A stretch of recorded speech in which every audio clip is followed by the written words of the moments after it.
was an alarming glimpse today of the violence and self-harm that goes on inside the prisons of England and Wales. Both have reached record levels, according to the Ministry of Justice. There is an incident every 20 minutes. 325 prisoners died in custody in the last 12 months, an overall increase of 8%, and within that, a 12% rise in suicides. There were more than 30,000 assaults, a rise of 20%, and almost 10,000 of those were assaults on staff, a 27% increase, equivalent to more than 25 a day.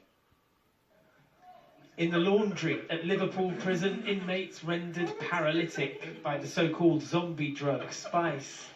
Another prisoner films on his phone a few seconds of the kind of chaos which reigns across the prison system. Chaos which can have violent results. Mick Pimlett spent 30 years as a prison officer. He retired last month, a few weeks after he was assaulted by an inmate in his cell. I would say the biggest problem in prisons at this moment in time is the lack of staff. I believe that the consequences of that is that we don't have security checks like we had in the past. They're not as rigorous as they were in the past. Therefore, there's an increase in drugs, an increase in self-harm, and an increase in violence. The authorities won't comment on the circumstances, but 3 inmates at Liverpool prison have died in the last month, all of them under 50 years of age. The Prison Reform Trust now speaks of a catastrophe engulfing many of our prisons. The Ministry of Justice says it's determined to bring down levels of violence, but with assaults on staff up by nearly a third on last year, the crisis may be outrunning them. The government says it is recruiting more prison officers, but in the last few years, many more have left the service than have joined.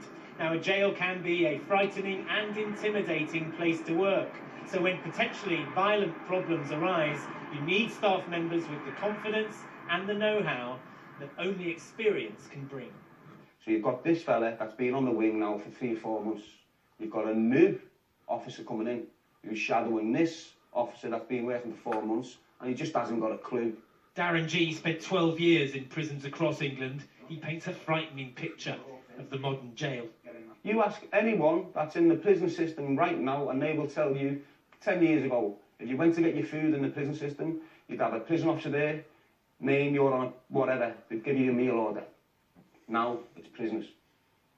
It's prisoners, so it's prisoners controlling everything. The only thing staff are doing is coming in, opening doors and locking doors, and that's fact. There's little time to spend on turning lives around. When resources are focused on keeping prisoners alive and staff safe, rehabilitation now seems like a distant ideal. Geraint Vincent, News at 10, Liverpool.